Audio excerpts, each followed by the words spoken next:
All right. So, a very good evening to all. International Council for Circular Economy welcomes you to the ninth episode of the third season of our Circular Chat, focused on the biggest challenge we as global community face today.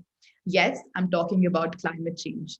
So, the Circular Chat is an All right. initiative So, a very good evening to all. develop International Council for Circular to develop and promote the idea of a circular economy. The chats aim to engage key actors to mobilize system solution at scale. And in that regard, we wish to bring to you the opinions and immense knowledge of leading experts in the field of climate change and the various facets it covers. And due to the very active response received in the last episode of our chat on carbon credits, we are back with another episode on the same topic. We are very happy to have with us again Mr. Shailendra Singh Rao. Mr. Shailendra holds an English honors degree and MA in public administration from Mohanlal Sakaria University and MBA in marketing, human resource, and information technology from the Indian Institute of Planning and Management. He has been a serial entrepreneur and investor with both his previous startups gaining large traction. For his efforts, he has been awarded with several honors, including being in the Forbes 100 Notable Under 40 Entrepreneurs in India. Mr. Shailendra is the founder and director of CREDUCE, a company which is committed to providing the highest possible standard of service in the climate change mitigation and carbon markets. So it's very wonderful to have you with us today again, Mr. Shailendra. Thank you, Susanna, for having me here again. And I was really happy when I got to know that the kind of response which your viewers and your audience had given on the last talk, and I was quite excited to join you guys again. And here we are. Yes, there were so many questions that were coming up in the last session, and of course, we couldn't cover all of them due to the time constraint. So Certainly, the yeah. first question, that the people were very curious about was the CDM policies that are implemented. So, Hmm. for our viewers who may be unaware, could you explain what clean development mechanisms are, and can you elaborate a bit more about the methodologies? Clean development mechanism, like we need to get into the basics of it first. What is clean development mechanism and how it was started? So, in 1997, in Japan, in the city of Kyoto, all the member parties of United Nations, they were to fight with the global warming and climate change in order to, fight with the climate change activities. All the countries got together and they signed a treaty which was named as Kyoto Protocol, under which it was decided that by 1990, by 2012 period, all the industrialized countries, they will come together along with the European Union, and they will try to lower down the global emissions level, greenhouse gas emissions level, by average 5% below the 1990 levels of the emission in that respective countries. So this was the target which was decided, and it was imposed on the industrialized and European Union nations. Later on, the guiding principles and the guiding mechanism, it was being underdeveloped, that, okay, the target is set, but how this target will be met. So there were all other options and there were all other exercises which were done. And finally, clean development mechanism, there was an entity formed named United Nations Framework Convention on Climate Change. So under United Nations Framework Convention on Climate Change, which is also called as UNFCCC. See, I'm not explaining it into very, deep technicals. I'm just giving a layman idea for the better understanding of, people who are not from the technical background. So UNFCCC, when it was formed, UNFCCC was the guiding body or ruling body or governing body, which was, taking care of all the global climate change mitigation exercises. And when Kyoto Protocol was signed, the mechanism to fight this climate change, CDM, Clean Development Mechanism, was decided, and it was floated in 2004. It was ratified, and from early 2006 to 2012, the commitment period one was decided. Now, under this commitment period, the industrialized nations and European nations, they were supposed to lower down their emissions level, whereas the non-annex countries, the entire world was divided into two parts, annex and non-annex countries. So all these non-annex countries, they included underdeveloping or least developed nations, LDCs. So all these countries, they were, they were motivated to develop such project activities which are beneficial for environment and which can do the greenhouse gas abatements. And in turn, they were allowed to receive permits. Permits were called carbon credits. Each carbon credit was decided as 1 ton of greenhouse gas emission reduction, CO2 equivalent reduction. It will be equal to 1 carbon credits. And industrialized nations or Annex 1 nations, they were asked to buy these carbon credits to somehow mitigate their target levels. So these countries were quite flexible in purchasing all these credits from the non-annex countries and buying these credits from them and setting off their own excess emission levels to reach their targets. So this is how this entire mechanism was built up to achieve the vicious cycle of sustainability. So this vicious cycle means to achieving their own targets and meeting their sustainable development goals. And the least developed countries or developing nations, they were being given the carbon finance by these developed nations. So it was doing the economic development of Annex 2 countries or non-Annex countries for their betterment. So that's how this cycle was decided. Between 2006 to 2012, globally 2.9 billion tons of carbon dioxide equivalent reduction had happened. And so you can say 2.9 billion carbon credits were issued and they were traded in the global market under the commitment period 1 of Kyoto Protocol, which was 2006 to 2012. Now, another commitment period which was decided was January 2013 to 2020, the Kyoto Protocol was again extended, and then commitment period CP2, commitment period 2 was launched, and the commitment period 2 credits are still being traded, and countries are still buying these credits to offset their own targets. Meanwhile, there were several changes in the carbon markets which kept on happening, and the guiding principles had also changed, but the gist of the carbon credit remained the same. Your viewers had asked about methodologies of carbon markets. So in a nutshell, if we talk about methodologies are basically the guiding documents or guiding principles. They are the set of rules on which a particular project activity is being developed. There are total 13 sectoral scopes under CDM, depending on transport activities or clean or renewable energy generation, agriculture, forestry. And there are several sectoral scopes under which there are different set of methodologies.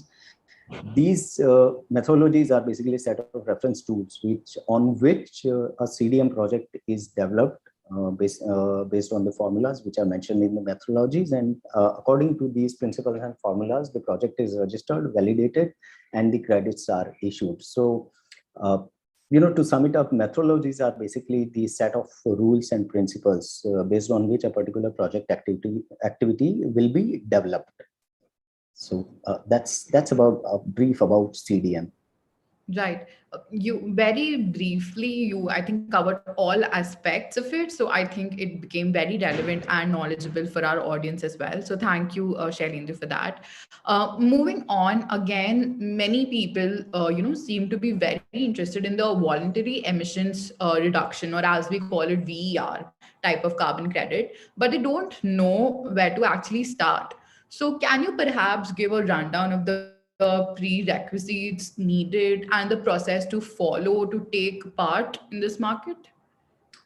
See, when CDM was launched, if we talk about the voluntary emission reductions market, so voluntary market is basically is kind of a substitute of CDM only.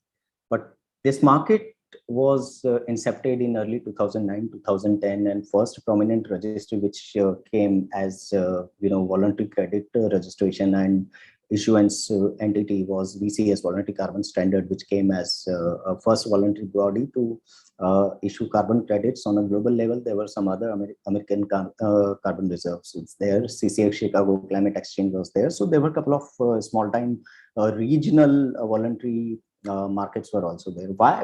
What is voluntary market? If we need to understand that, we need to understand first that apart from CDM, globally there were companies and globally there were nations which were not covered as the obligatory bodies or Annex 1 bodies which had targets to reduce climate change. So these bodies and the organizations situated in these countries, there were big organizations and big companies who were taking voluntary targets of, we will also fight voluntarily in the battle against climate change, and we will also take voluntary targets that by this year we will reduce our emissions to this level or this particular level. So they were doing their own carbon footprint, and by doing that, they were coming up with the results of their own carbon emissions. And to mitigate these own carbon emissions, they were supposed to buy voluntary credits from the markets. So that's how the entire voluntary market came into the picture.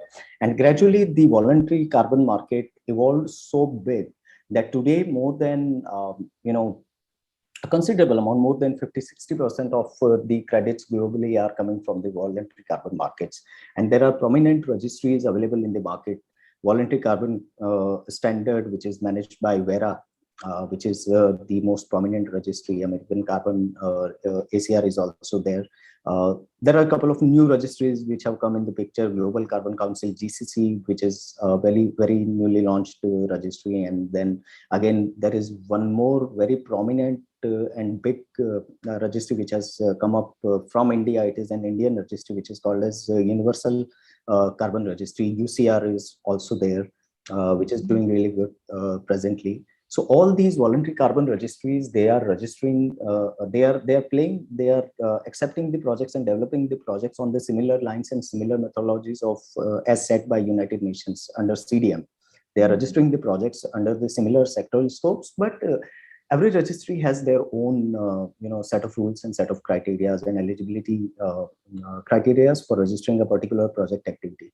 So if anyone wants to take part into voluntary carbon market and gain revenues out of it, they need to decide first which registry to go, because you need to go through the eligibility criteria of the registry. Voluntary Carbon Standard has stopped, for example, VCS has stopped taking renewable energy projects which are commissioned after renewable energy projects from India and China, which are commissioned after 2000 on or after 2016. GCC has a different set of eligibility criteria. Universal Carbon Registry has a different set of criteria. So you need to understand the proximity and the prominence of the registry first, how big and how credible the registry is. Secondly, what is your project's eligibility criteria, whether it is falling under the regime of the registry and it will be eligible to get registered. Third point, once the project is registered, whether you yourself are capable of taking part into the mechanism and get your project registered under the registry, or you need to hire a consultant who can do this entire registration process, followed by the issuance of your carbon credits, voluntary carbon credits, and getting them traded in the international market. So all these things collectively you need to think upon, and then you need to decide as a project proponent which registry to go for, which consultant to go for, and how to proceed. So voluntary carbon market is a great tool to earn some quick revenues through carbon credits from your set of projects. Mm-hmm. Sure. So I think this must have been quite helpful, for the beginners and just to understand what it is actually about. So thank you, Shailendra, for that. Moving on, you are well aware that NFTs have gained a lot of traction lately. But Yes. what is often undiscussed is their enormous carbon footprint, and I'm sure you're very much aware of it. So going back to one of our questions asked by our viewer, are there any platforms for trading carbon credit NFT tokens? And if not, could it be possible to develop a system to make the environmental impacts of this trading minimal? See, this question itself is basically a bit confused. Let me simplify this question. When we talk about NFTs, NFTs and cryptos, they are two different things, but running on the same thing, that is blockchain. Blockchain is an environment which hosts any cryptocurrency or NFT. So it is in a nutshell not NFT which is consuming the energy and doing their footprint or doing the emissions directly. It is the blockchain on which it is based, and how energy intensive that particular blockchain is. For example, if you talk about Bitcoin, Bitcoin is a cryptocurrency, and the security settings and the nodes are so typical in Bitcoin that it takes enormous amount of energy consumption to mine even single Bitcoin. So globally, if we see these blockchains, they consume millions of megawatt hours of electricity to mine their own currencies. Whereas when we talk about NFTs are basically wrapped assets, which are anything, any art, any form of art, or any particular asset, or any particular of any particular activity. It can be converted into a token. It can be tokenized, and it can be hosted on a particular blockchain. So which blockchain you are going for, that depends on on several parameters. But the blockchain which is using energy, that is basically contributing in the carbon footprint, and not particularly the NFTs.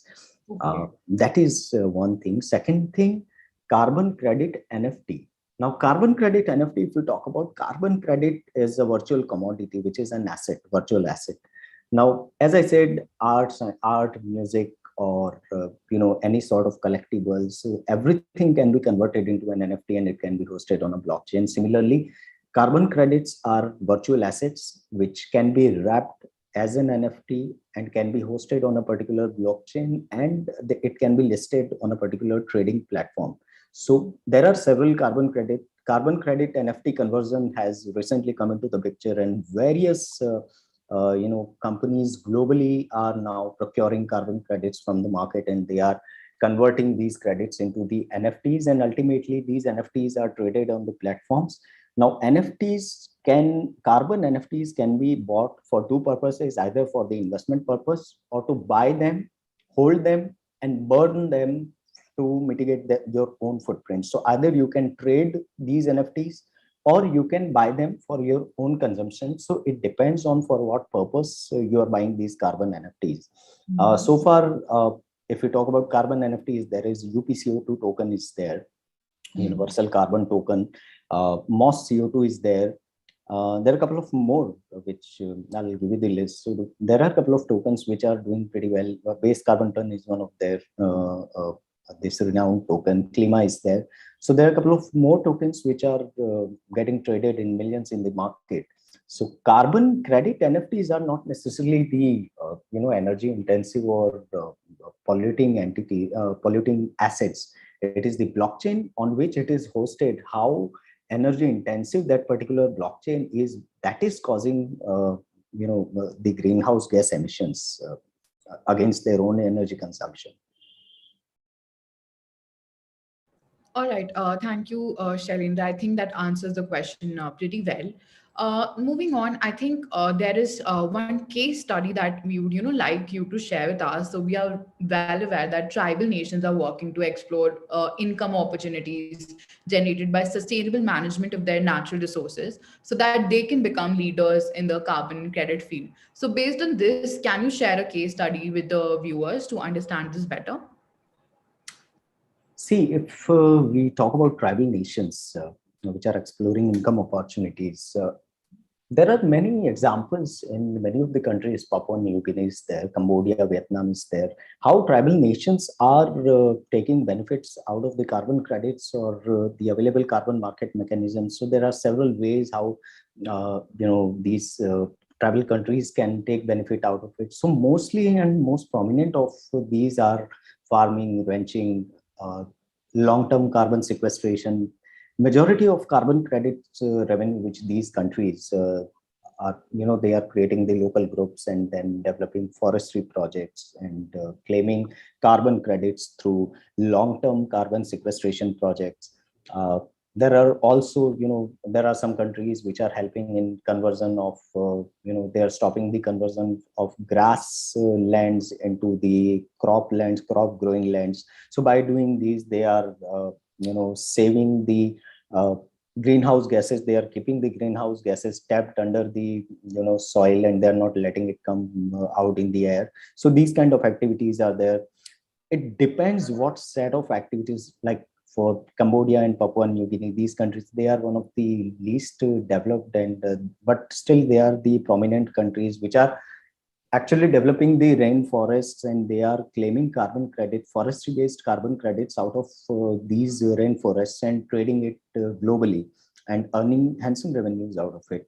Mhm. Also, tribal nations, are a bit, there are other opportunities. Cook stove opportunity is there. Cook stove developments and cook stove deployment programs are running in several countries like Vietnam, Cambodia, and lower parts of Indonesia.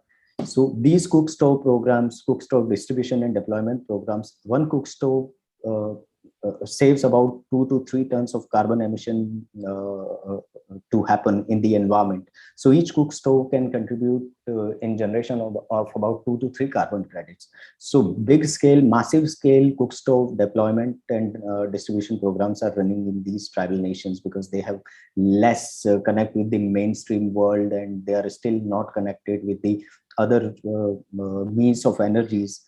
So forestry, sustainable farming, sustainable agriculture, cook stove deployment and distribution program, these are the major programs out of which these countries are earning carbon credit benefits. And these credits coming from the LDCs and tribal nations, they are considered as premium credits because these credits are actually real, additional, verified, and they are actually contributing in the sustainable development, fulfillment of sustainable development goals like lifestyle improvement or economic development and employment creation in that particular country. So these credits in real terms are the actual premium credits, and these credits are very much in demand.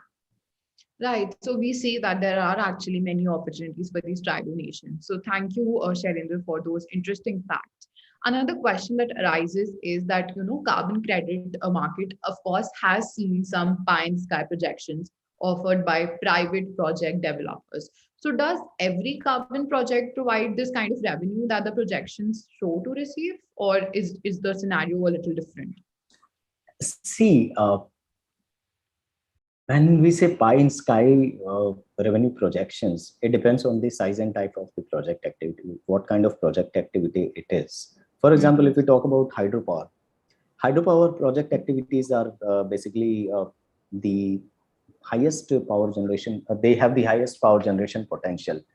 Though hydropower project activities create clean energy, but if you look at the quantum, if you compare hydropower project activity with a solar power project, right? So the quantum of credits which hydropower project activity gets and a solar power project activity gets, hydropower is almost double Yeah. the quantum it gets, right? Mm.